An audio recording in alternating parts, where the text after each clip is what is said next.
Have you ever noticed how some people carry this quality of natural stillness with them?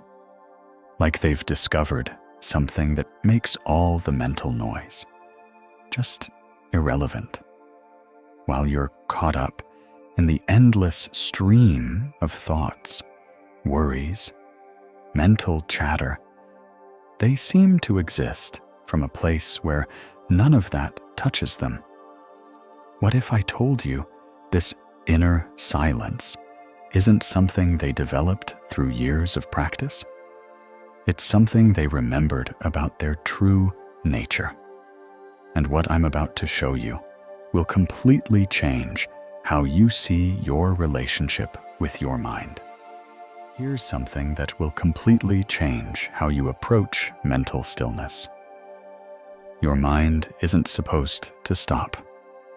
It took millions of years of evolution to develop the incredible intelligence you carry. And trying to shut it down is like trying to stop your heart from beating while expecting to stay alive. Think about it. You don't mind if your heart beats during meditation. You don't get frustrated that your liver keeps functioning or that your lungs continue breathing. So why do you have such a problem with your brain doing what brains do? The issue isn't that your mind is active. The issue is that you're completely identified with every thought that passes through it. You think you are your thoughts. So when they're chaotic, you feel chaotic. When they're worried, you feel worried. When they're spinning endlessly, you feel out of control. But here's what changes everything. You are not your mind. You are the awareness that can observe the mind. And when you understand this distinction, when you create space between who you are and what your mind is doing, mental silence happens naturally, not as something you force, but as something that reveals itself. If you're still here, you've probably realized that every technique you tried to quiet your mind only made it more restless. The fact that you're willing to question this entire approach tells me something. You're ready to discover what real mental freedom actually looks like. Let me give you an analogy that will make this crystal clear. Imagine you're stuck in heavy traffic. You're frustrated, stressed, honking your horn, feeling completely overwhelmed by the chaos around you. Now imagine you're floating high above that same traffic in a hot air balloon, looking down at the scene below. The traffic is still there, the same cars, the same congestion, the same movement. But from that distance, it looks almost beautiful. You can't even hear the noise. You're not stressed because you're not caught up in it.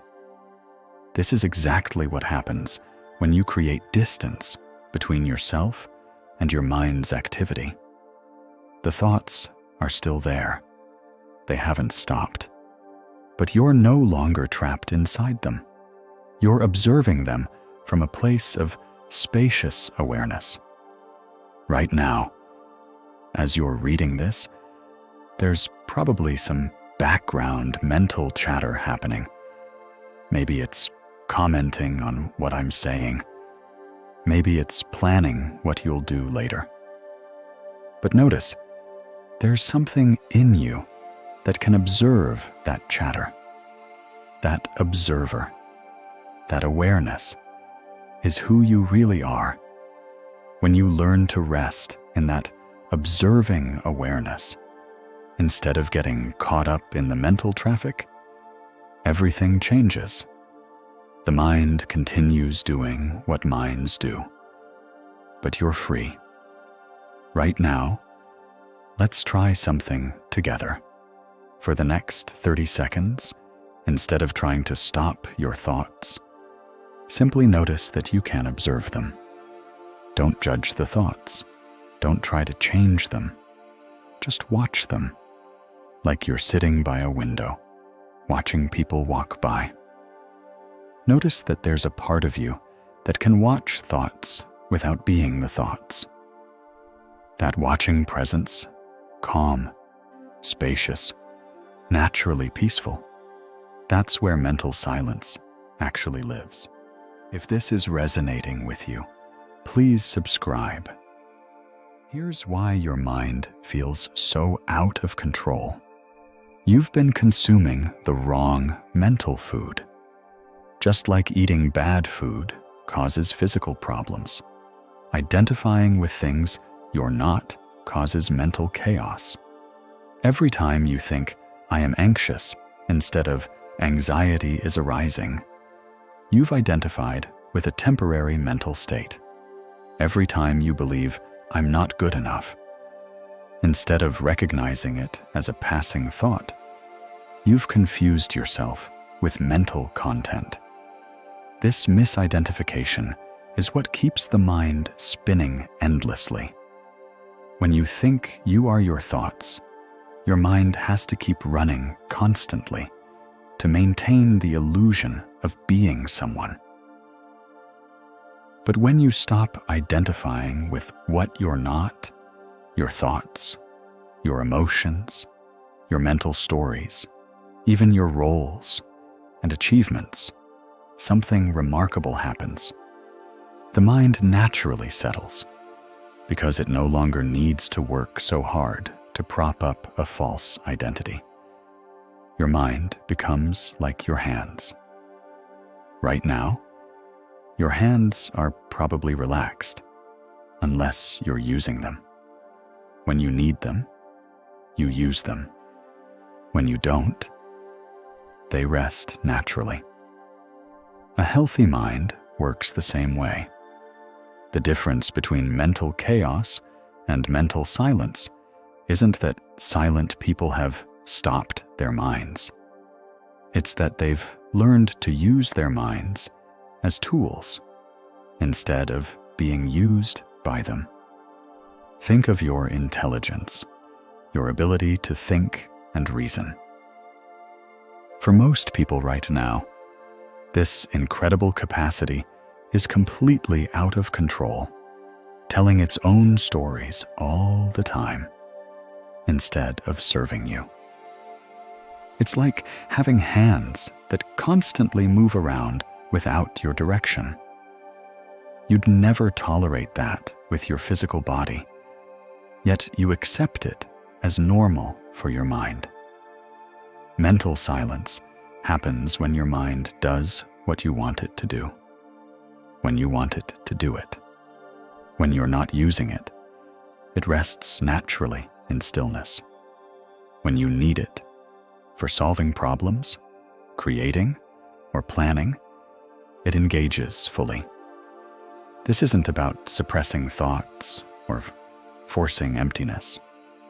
It's about establishing the proper relationship between you, the conscious awareness and your mind, the magnificent tool. So how do you actually create this distance and establish a proper relationship with your mind?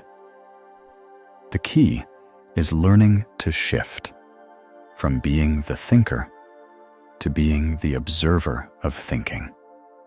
Start by changing how you relate to mental activity.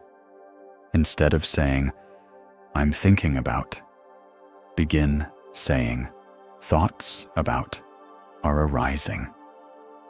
This simple shift in language changes everything. It gently reminds you that you are the witness of thoughts, not the thoughts themselves. You may feel resistance at first. The mind is used to being the center of attention. That's completely normal. As you practice this observer shift throughout your day, you'll naturally begin to notice what you're identifying with that creates mental chaos. When you feel your mind spinning, gently ask yourself, What am I being right now that I'm not? Are you being your worry, your past mistakes, your future concerns, your role at work? Each time you catch these false identifications, you can consciously disengage and return to being the awareness that witnesses them all. This leads to the most profound discovery of all. You don't need to control your mind at all. Instead of fighting mental activity, you simply rest as the awareness that observes it, like sitting by a river, watching the water flow.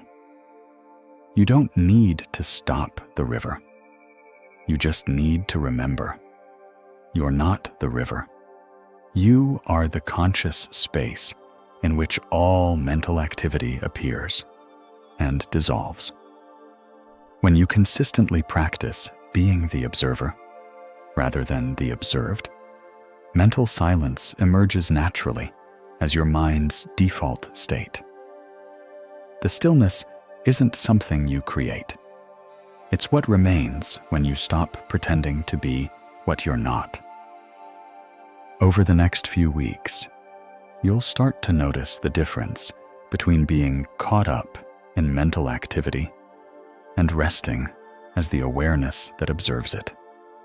You'll discover something important. Mental silence isn't empty or blank.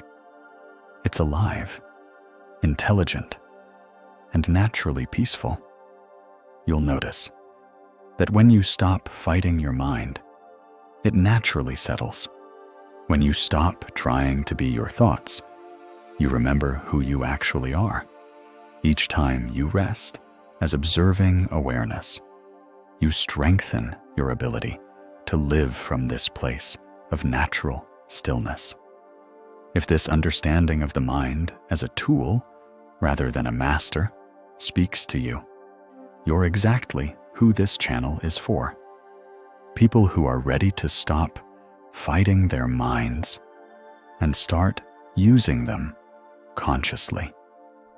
If this shifted your relationship with mental activity, subscribe to join others discovering that true silence comes not from stopping the mind, but from knowing you are not the mind.